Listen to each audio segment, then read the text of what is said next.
All right. Welcome to the MisFitNation. Happy hump day, everyone. Yesterday we dropped episode 172 with Joe Templin, and we hope you guys enjoyed that one. If not, get back into YouTube or whatever your podcast app is you go to and watch that. Today, for Warrior Wednesday, we have episode 173 coming out, and that has Army veteran Brent Magnussen. We're going to play our chat here in a minute and give you another way to check it out. It's already been released on all podcast platforms and YouTube at this point, so you can watch it anywhere or you can watch it live now with us. If you have not got your sunglasses to match your beach wear for those near a beach that still have beach time, or for those that are going to school soon to match those school clothes so you look cool, you need to go visit blenderseyewear.com. They have amazing glasses at an amazing price. And again, that's blenderseyewear.com. Tomorrow we will come out with our show with Brad Dalton. Great episode, great chat. You'll enjoy it. That's episode 174. So before we bring you Brent Magnussen, if you're a veteran or active duty and can get on Fort Campbell this Friday, 5 August, at the USO from 0930 to 1130, there will be a free school supplies for up to 200 children plus, and also pancakes, so it's a win-win situation. So join the Clarksville chapter of the Travis Mania Foundation as we help get the school year started off right. So during this video, we will be live in the chat and on the phone. So if you have comments, send them our way, and we'll post them on the show, so you'll be famous along with the video. Misfit Nation is here in our chat. So without further ado, let's get Brent Magnussen on here in the video. To the Misfit Nation.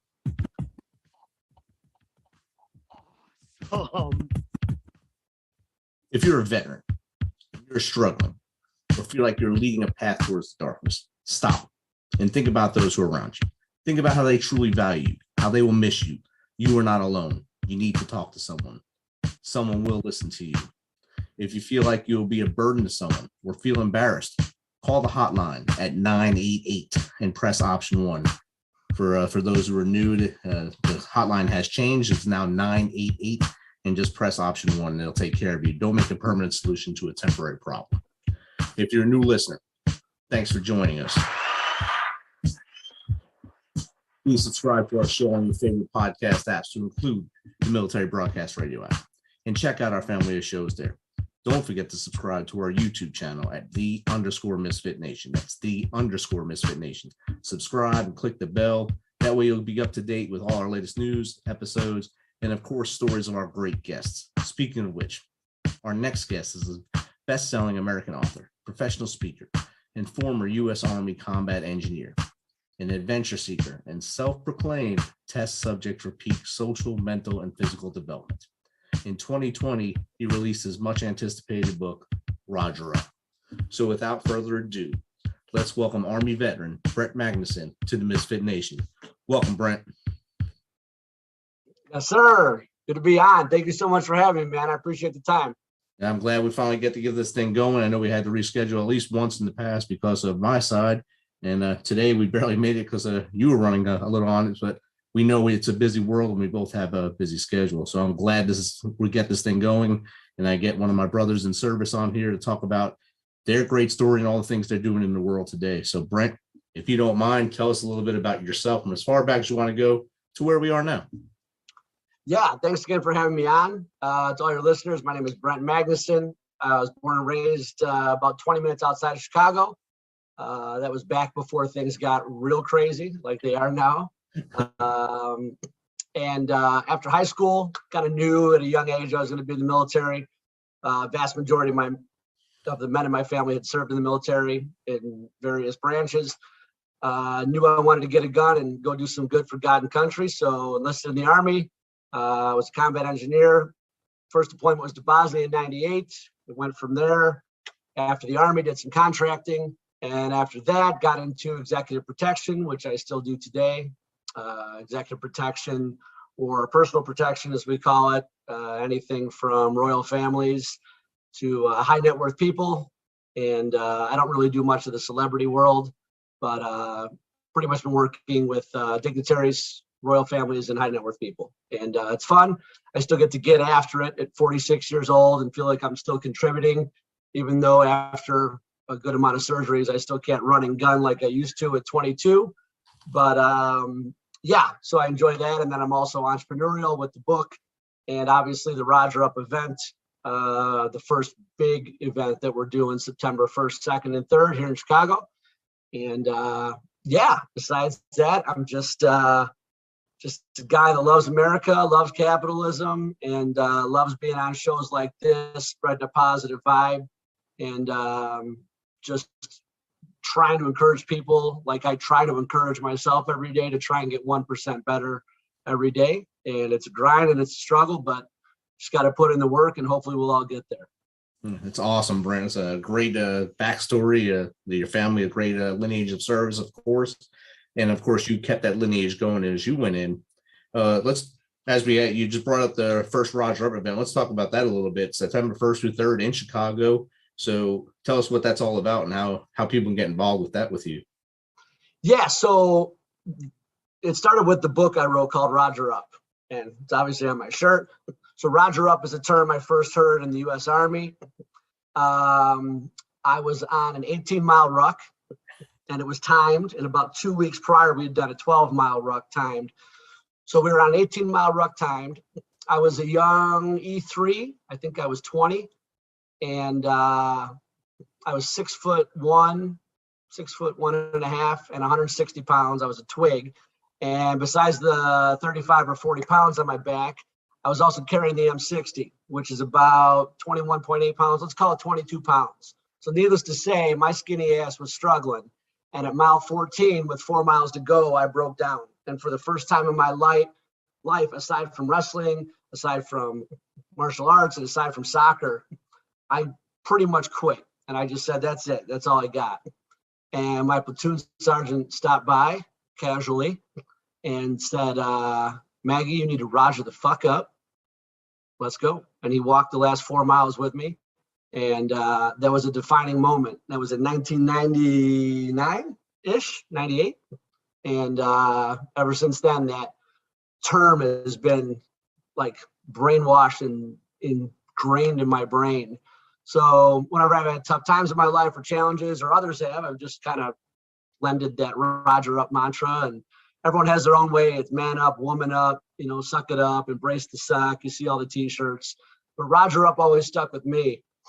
And not too long ago, I went to a good friend of mine who also wrote the foreword to my book, retired Navy SEAL Jason Redmond, who has an incredible backstory himself. 2007 in Karma, they came under heavy gunfire. He was hit twice in the arm. One round came in behind his ear, took half his face off. Somehow, that guy is still handsome and still kicking ass at the highest level. He's no more in the SEAL teams, but he's one of the busiest speakers I know and New York Times best-selling author and just out there crushing it. I asked him to partner with me on this event, and that's what we want to do. We just want to bring a positive vibe in this crazy woke, no consequences for bad people, all kinds of nonsense going on world. We just want to bring that realist, that sheepdog mindset that, you can really accomplish anything you set your mind to. And even though you think you're at your breaking point, you actually have a lot more left in the gas tank. We want to show people how to dive into that extra reserve that they don't even know they have, and just give them more tools for their proverbial tool belt to go out and deal with all the crazy things in this life that we deal with. So we've got a great lineup of speakers. We've got former SEALs, former MARSOC Marines. We've got amazing speakers on emotional intelligence. And each morning we'll have PT with retired SEALs. It'll be at your own pace. The purpose isn't to break you. And then each night we'll have Brazilian Jiu-Jitsu, again, at your own pace with black belt world champions, showing you the basics for someone who's never done it. And for the guys and gals that have been training, we'll break off into a separate room and you'll be able to get some. And throughout the day, we'll have, again, fantastic speakers, breakout workshops. And the whole goal is just to get everyone a little out of their comfort zone and more singularly focused on their success. And really excited about it. And tickets are selling good, and we still have tickets available. And it's It's an exciting, a stressful, but an exciting endeavor. And yeah, I'm just excited that so many people have come together and want to be a part of it. And yeah, we're a month away, so pretty exciting. That's outstanding. And that's the good stress, though, the stress for doing something good and trying to provide that better, like you said, be 1% better every day. You're trying to help those other people, the people that are joining this, the Rod Trump event, to be 1% better in their lives each day, and probably Yeah, further on down the line and maybe pass it off to those in their communities and such like that. And I think absolutely. it's a great thing. I like that you're incorporating morning PT, and that's part of like a morning ritual for a lot of us old guys. You have to do certain things every morning. How important is a morning ritual to get you going every day? I'm obsessed with morning routines. The whole first chapter of my book is not just my obsession with morning routines, but kind of highlighting some of the unique people throughout history's morning routines that I found fascinating, whether it's Tony Robbins or Beethoven, who, as I drink black coffee out of my Jason Redman Get Off the X mug, Beethoven was so obsessed with his morning routine that he felt 60 coffee beans, which in today's terms is a psychotic amount of coffee. So I'm sure Beethoven's neighbors were, if they weren't annoyed with all the music, I'm sure they were annoyed with his antics. But every single morning he would hand count 60 coffee beans, not 58, not 63, 60 every morning, on top of all the other things that some people would call crazy, but what I call beautifully obsessive, because he was so consistent and so disciplined every morning. And I think when you're at that level of brilliance, you have to have some level of madness. Same with a guy like Tony Robbins or Grant Cardone or Tim Ferriss or some of these Napoleon Hill, some of these fascinating people whose morning routines I dug into. Jocko Willink, another guy these people are so regimented. I don't know what they're doing the rest of the day. Some of them I have a pretty good idea, but what I do know is all these successful people that I follow and all these successful people that I try to surround myself with, which I call my circle of influence. And I tell people all the time, who are the 5 people you spend the most time with? Not your family, not your kids, your parents, but the 5 people you spend the most time with. There's a very good chance your income, your happiness, all the rest of that stuff is the average of those 5 people. And if you're hanging around with 5 guys that spend more time in the bar than they do in the gym, it's only a matter of time till you're number 6. If you're hanging around with five guys or 5 gals that are all broke, it's only a matter of time till you're number 6. And by leveling up and hanging around and getting around people that have what you want, that are doing what you want to do at a high level, it forces you to level up. And it forces the people around you to either A, level up with you, or B, they'll just fire themselves from your circle. So the morning routine for me is consistent with all these people that I want to surround myself with. And all of them have, again, whatever they do the rest of the day is on them. But I noticed that all of them take the first 30 to 60 minutes of their day more serious than any other part of the day, because it sets the tone for the rest of the day. So how you start your day, we know tons of people that wake up out of bed and they're already negative. You probably have one living in your house with you, or maybe you're one of your family members is that way. The second they get out of bed, they're negative, they're complaining. They go downstairs, they get coffee, they put 8 pounds of sugar in it, a bunch of other crap. Then they rush out, try to get some crappy fast food. They might get to work on time. They're already negative, and that's how their day started. But the people that I try to surround myself with and the people that I want my morning routine to reflect are positive, and they're doing healthy things, and they're getting wins. I'm sure you've heard this before, but I know, and I love the brainwashing and the indoctrination process that the Army gave me. We used to scream at the top of our lungs almost every morning in basic training for 9 weeks. We do more before 9 a.m. than most people do all day. And for the first couple of days, I thought all these people were nuts. But after 9 weeks, I was drinking the Kool-Aid by the flipping bucket, and I was loving it. And it's true. And when you accomplish more before 9 a.m. than most people do all day, man, it separates you from the pack. And it really gives you perspective on how valuable our time is and how much you can actually accomplish during the day if you just focus on the things you can control. So for me, morning routine is everything. That's outstanding. I like to call it starting the stack of your victories in the morning. So you wake up, you start stacking the victories, and by the end of the day, like you said, that 1% better every day. how many victories did I have today? 15. Yesterday I had 14. This is a much better day for me. So now I Yeah, can move on to tomorrow and see if I can beat that without hurting myself, of course. I Because like that, stacking victories. Full disclaimer, that may be stolen and put in the next book. So I'm putting it out publicly right now. just give some credit to MisFitNation when you're on the show. Yeah, MisFitNation, stacking victories. I'm writing that down. All right, there you go. Outstanding. And I like how you have the importance on the circle of influence. And it was also important in your book, Roger Up, Circle of Influence. How did you come to find that the circle of influence was that important? So in 2009, I had a pretty rough year. I just finished up contracting not too long before that, and had officially 100% committed to and settled into the civilian world. And I'd taken a sales and consulting job that I was probably tremendously underqualified for, but they hired me because I was former military. So there's a lot of benefit to being former military and being a pretty good bullshit artist, which I was like really good at the time. And I kept bringing up that I was a veteran. So I think that's what got me hired. But what I noticed in corporate America was a lot of people were hanging out with the same people, and it seemed like they were getting the same results.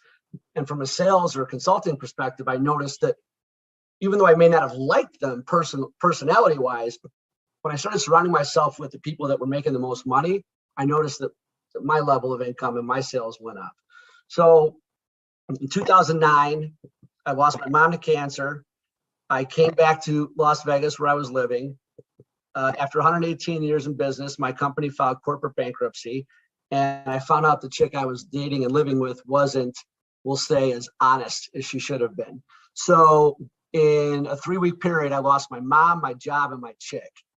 And that had kind of sent me spiraling. I started drinking more than I should have. I started taking zero care of myself. Morning routine went out the door. I couldn't even spell the word fitness or gym. And by the end of the year, I'd put on a ton of weight and was depressed and was just not me. And I was so disgusted. I didn't even have mirrors in my house. I was so disgusted to look at who I was. And one night I was watching TV like a lot of people do that can't sleep at 2 a.m. and Tony Robbins came on, and I bought the whole lot, all the CDs and DVDs he was selling. I bought, and I went all in. I mean, all flipping in, because I was pretty bad off. I was heading down a dark path. I was having some bad thoughts, and when you're that deep, going towards that Mariana Trench, the deepest place on earth, where there's no light, there's no nothing, and especially when you've got so much stuff bottled up from your past that you haven't talked about and you haven't been healthy about it, and you're doing all the wrong things, but you're in survival mode, so you don't know you're doing the wrong things. Tony Robbins really gave me perspective. So fast forward a year later, and I decided to do an MMA fight. This is in 2010. I was still 33. I've been training jiu-jitsu. My t-shirt company was sponsoring some jiu-jitsu guys and some Muay Thai guys and a few UFC guys. And I always heard about the walk, not to fight, but I heard about the walk from backstage to the cage, and how that walk, you question everything. You question, did I diet right? Did I train enough? Did I skip workouts? Did I drink alcohol, or did I not drink enough water? All those things I heard you question. So I wanted to experience that walk before I got too old. And I felt like at 33, I was still prime enough to do an amateur MMA fight. So in training for that fight, I was training at 2 spots. And at that time, Chuck Liddell, the former UFC light heavyweight champion, much like Bill Clinton, Andre Agassi, Mother Teresa, and Oprah before him, hired Tony Robbins to be his mental coach as he was prepping for a fight with Wanderlei Silva. And I just happened to be training twice a week at the tap out gym that Chuck was at. And as I was walking out and pretending to buy some hand wraps from the really hot receptionist there, again, professional bullshit artist, in walks Tony Robbins, all 6'8", the big personality, the deep voice, the guy from Shallow Hal, everything you expect, with his 2 or 3 assistants or whatever. And here was this guy who has no idea that he was partially responsible for saving my life. I had to take the action and actually do what he talks about on all those DVDs and CDs, but this guy was tremendously responsible for dragging me out of a really dark place. And about a month prior to meeting Tony, I had given all of those CDs and DVDs to one of the owners of the Tap Out Gym. So he walks up to Tony Robbins and he says, "Hey, Tony, it's great to meet you. You're such an influential guy, and we know you're here to train Chuck. I just want to let you know, from a business owner perspective, I listened to all your CDs and DVDs, and it works. And everything I'm gobbling up from you is fantastic. And I just need you to know," and he points to me, "I got him from this guy, and this guy doesn't shut up about you." So in front of about 15 people, Tony Robbins looks over at me. He goes, "So you're the guy giving all my shit away for free?" And everyone laughs. I shook his hand. He's got these big paws, and it's like shaking hands with a grizzly bear. And I'm nervous. And I don't usually get nervous around other grown men. But he's an intimidating guy because he has no idea what he did for me. And he's done that for so many people. And he was gracious enough with his time to thank me for sharing his, CDs with someone, and hyping him up, as he said. And he pulled me off to the side for about 3 minutes. And it was the best 3-minute conversation I've ever had with anyone in my life. And the focus of that 3 minutes was, who you surround yourself with is everything. Your network is your net worth. Invest in the people around you, and that ROI will come back 10 times from them. And ever since then, I had never even heard of Circle of Influence. And ever since then, I've really focused in on and almost been obsessed with who I surround myself with consistently. And that's a long story, but that's where it comes from. Not to mention, it's pretty cool to say you met Tony Robbins and had a conversation with him. That's one of my few claims to fame, if it's even that. And he was able to joke about you giving away his material for free. So, and that's it was awesome, man. It was as good I don't want to meet him again, because they say you shouldn't meet your heroes. Right. So I wish him a very long. I hope he hits 110, but I never want to meet him again, because that meeting could not have gone any better. And my expectations for the next one are so high that I don't want to be disappointed. So I wish Tony a great life, but the one meeting was enough. I got so much out of that. And one of the rare times where I met one of my heroes, and it worked out perfectly. That's awesome. That's a great story, great way to show why the Circle of Influence is important and how it came to you. Basically, gift wrapped from him. He came and took you aside and told you that. That's an amazing piece of advice. So besides Tony, what other mentor has given you great advice? There were some guys, some older guys, squad leaders, platoon sergeants, some of the leadership when I was in the Army as a young guy, new guy. And even today, some of the people I surround myself with, guys like Jason Redman, even though he's only a couple of years older than me. Just what he's been through, and not necessarily all the 21 years in the SEAL teams, as fantastic as that is. But he just has an interesting perspective on life, and having been so severely wounded and having come out of that as successful as he has. He wrote his second book, which was also New York Times bestseller, was Overcome. And that's him, man. He's the overcome guy. Like Jocko's the discipline guy. Jay is the overcome guy. And he's overcome a tremendous amount, and not just to survive. He has overcome that and thrived. He is one of the busiest speakers I know.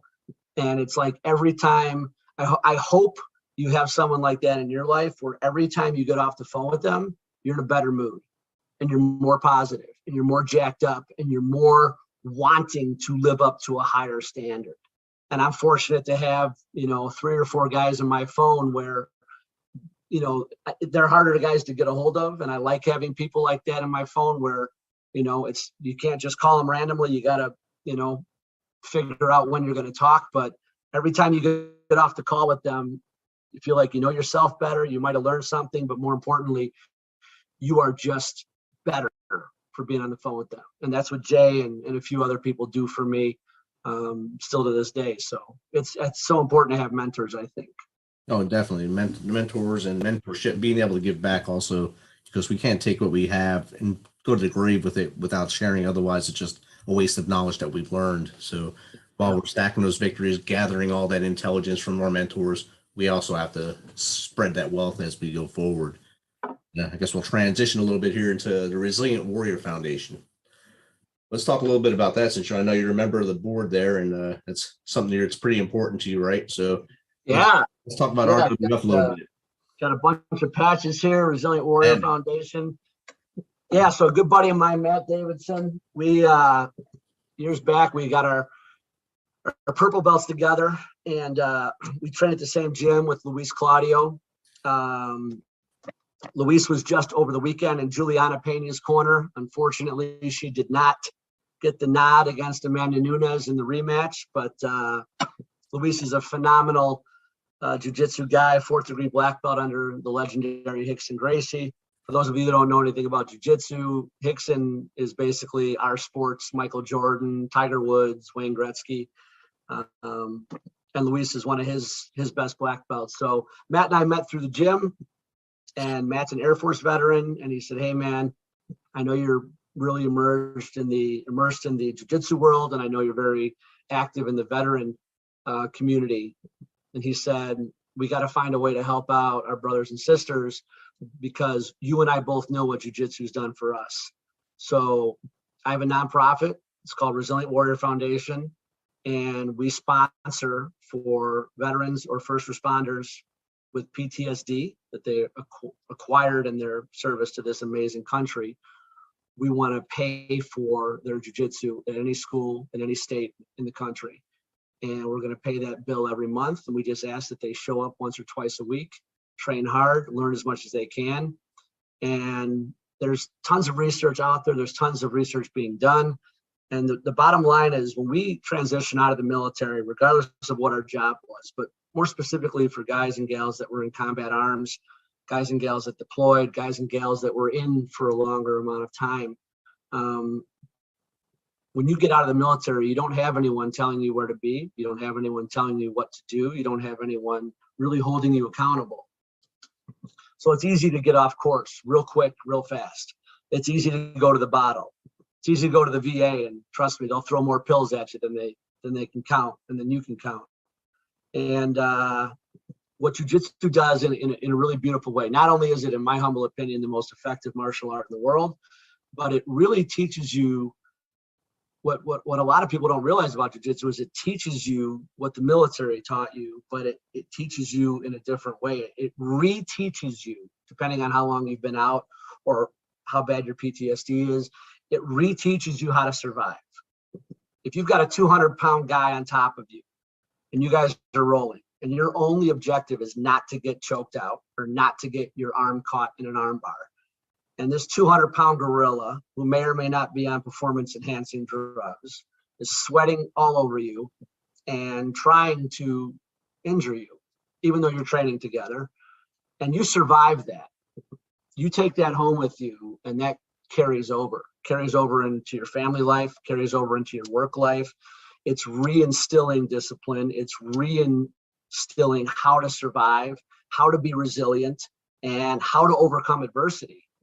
And the way that helps transfer, the more consistent you are with that training, the way it helps to transfer over into your everyday life, you treat your kids better, you're a better person, and most importantly, you're more confident. And not just more confident in the idea of a potential threat in a physical capacity with someone else, which is a good thing as well, but more confident just in who you are. You notice that you want to start training more. You notice you start looking different because you're losing weight, or you just feel better about yourself because you know you have this tool, almost like you have this superpower that no one knows about. And when you walk down the street, you're not waving some big flag that says, "I know jiu-jitsu, I can defend myself." But in here, you have that. And it's an amazing thing. And it really is like having a superpower. And what it does for veterans and what it does for first responders, along with children and women and men of all walks, but specifically what it does for the veteran community, is flipping incredible. And it's just it should almost be like mandatory. Like when they outprod, the military does a great job of training you. They do a great job of everything else. But when you transition out, they still have a lot of work to do on helping you get reacclimated, especially for these guys and gals that did 10, 15, 20 years. And, you know, not everyone gets out as a high-ranking officer. Not everyone gets out as a sergeant major with a big pension. I got plenty of buddies with 7 or 8 deployments that got banged up, and at 13 or 14 years, they're out and they don't have a pension and they don't have a retirement, and maybe they have some pay from service connection, but they've got more problems and they have dollars coming in every month and they need something. Not only that, but most of us guys, we need a challenge. Yeah. You know, we need a challenge, and jiu-jitsu is important. And most people in this world are not used to someone putting their hands on you and trying to do something to you. And most people aren't comfortable with that. And when you become comfortable with that, it changes your whole perspective on the world. And I could go on and on about it, but at the end of the day, it's resilientwarriorfoundation.org. If you are a veteran or a first responder, or you know a veteran that needs help, that needs something like I just described, please go on the site. Please send us an email. And I don't care if you are in Jackson, Mississippi, Nashville, Tennessee, or someplace in some state I've never been or don't know, we will get you. We got people in Idaho where there's more elk and moose than there are people training. And that's nothing against Idaho. It's a great place. And it's cheaper to hunt elk there than it is in Montana, by the way. But wherever you're at, whatever you need, we want to be able to take care of you, and we want you to enjoy all the benefits that jiu-jitsu has. So check out the website. And if you don't know anyone, and if you yourself don't need those services, I would humbly ask that you make a donation, because no one on our board takes a single dollar. Every single dollar goes towards paying for the jiu-jitsu for these veterans and the small overhead costs that we have in running the nonprofit. So yeah, it's an amazing thing. And I'm just so humbled to be a part of it, because it's really a great way to give back. I can tell you're jacked up about it, and your passion for it's amazing. It made me think of all the times rolling around doing combatives in the gyms here at Fort Campbell, or even deployed just to take off steam while on a deployment. Combatives was a way to break that, and that was also introduced by the Gracie family to the U.S. Army, which it was a great start away from the hand-to-hand stuff we did early 90s when we both were in early day. We used to do the hand-to-hand and reaction drills, basically. That's what I call them, hand-to-hand. Yeah. I think combatives took a lot of that to a better level, and we learned a lot more of that close-in fight that we needed to do as we went into doors and windows in Afghanistan and Iraq. So I can feel your passion, and I think that's a great organization, Resilient Warrior Foundation. Check them out. Donate if you can, or pass the word on to a veteran that needs it. Brent? Yeah. I want to ask you one more question, and then we'll get into your points of contact. Send it. If you can give 3 pieces of advice to anyone, not just veterans, anyone, to be better in every day, what would that be? Wow, that's an awesome question. I've been doing a few podcasts lately. That's about the best question I've got. I don't know if I should say that live on camera, because the other podcasts might see that. What? Yeah, I'm going to try to, well, I can't take that back. So, all right, whatever. MisFitNation's leading the way. Take notice, everyone. 3 things to be better in life. Number 1 would be check who you're hanging out with. Write down the 5 names of the people you spend the most time with.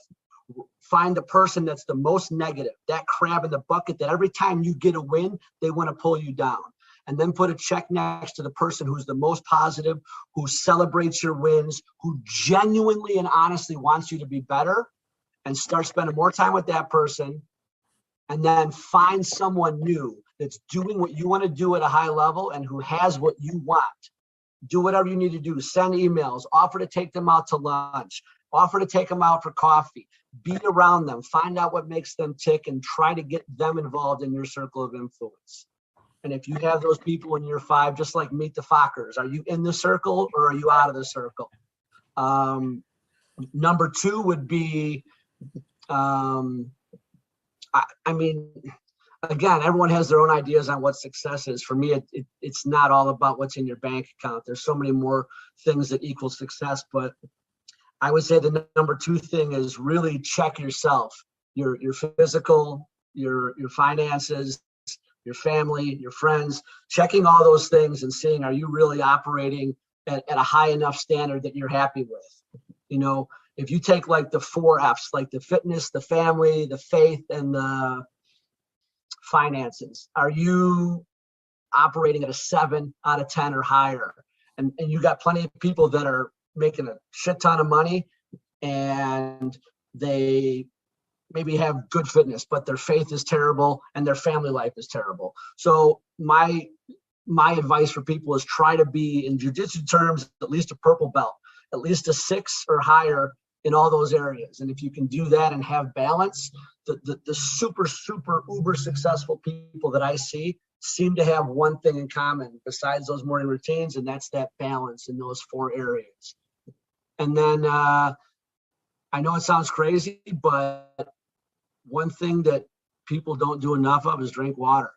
I know people that don't drink any water any day. I know people that drink 3 or 4 Dr. Peppers or 3 or 4 Red Bulls or 3 or 4 Mountain Dews, and they'll have coffee and they'll have mocha laka choca. I don't even know half the shit that's out there. But how much water are you drinking? Shoot for a half a gallon to a gallon a day. And if you start doing that, you'll notice things start cleaning out. Even if you're already fit, that right there is a big game changer. So you kind of put me on the spot. So that's the best I got for you right now. That's awesome, bro. I appreciate it. Cuff. I like it. I like how you dug deep and got all those answers out there. And MisFitNation, I hope you heed that advice he just gave you. Brent, how does someone get in contact with you to either go to the Roger Up event or have you speak for them, with them on their show, or even get involved with RWF? Yeah, so ResilientWarriorFoundation.org is the website. Go there, check it out. All of our information is on there, as well as the Facebook page. You guys can easily get a hold of me through that. If you need any information on me as far as a speaker goes, you can go to Eagle Rise Speaker Bureau. I'm on there along with a bunch of other fantastic speakers. But if you go there, just ask to hire me or Jason Redman, but everyone else is great. And as far as the Roger Up event goes, rogerupevent.com, September 1st, 2nd, and 3rd. And for all of you law enforcement, fire, military, and veterans, we have a 30% discount. So that's off of a $997 ticket. So for 2.5 days, for less than $700, you can come to this incredible event. And when I say we have pipe hitters, I mean, we've got pipe hitters. We've got William Branham, 26-year retired senior chief from the SEAL teams, spent the last 10 years as the head sniper instructor for the Navy SEAL sniper program. We've got Byron Rogers, probably the biggest name in the executive protection world right now. Inez Barberio, who's been on all kinds of talk shows talking about emotional intelligence, former LEO, current firefighters. We've got Brazilian Jiu-Jitsu, black belt world champions, all kinds of amazing speakers. We're really going to bring the fire, and I hope you guys can make the event. And yeah, that's and then the book Roger Up's on Amazon, paperback or ebook. Awesome, Brent. Thanks for taking some of your time today. I know you had a long day at work and took some of your time to share your story and everything you're doing, which is awesome, with the MisFitNation. It was a fun day at work. We put about 600 rounds downrange, so it was good. His finger's a little sore, but that's what it's all about: consistency and repetition. So I want to say thank you very much. I know we've had to reschedule a few times. I love what you're doing. And I think it's a cool name, one of the coolest names I've seen on a podcast, the MisFitNation. And I'm happy to meet another Misfit. And yeah, man, much success to you. And if there's ever anything I can do to help you or your podcast or any of your viewers, you can personally email me at brentmagnussen@gmail.com. Or yeah, just go to the Resilient Warrior Foundation website and you'll find me there as well. Awesome. Thanks, Brent. Thank you, sir.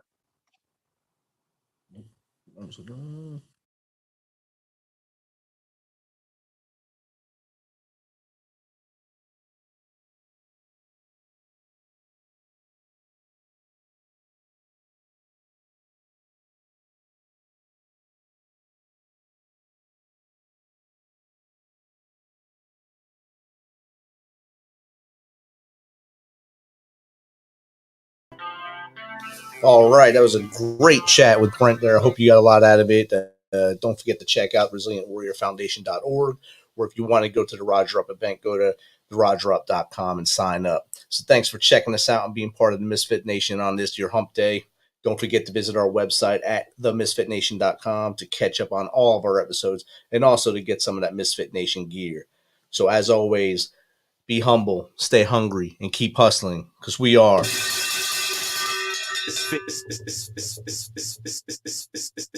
Misfit Nation. Awesome.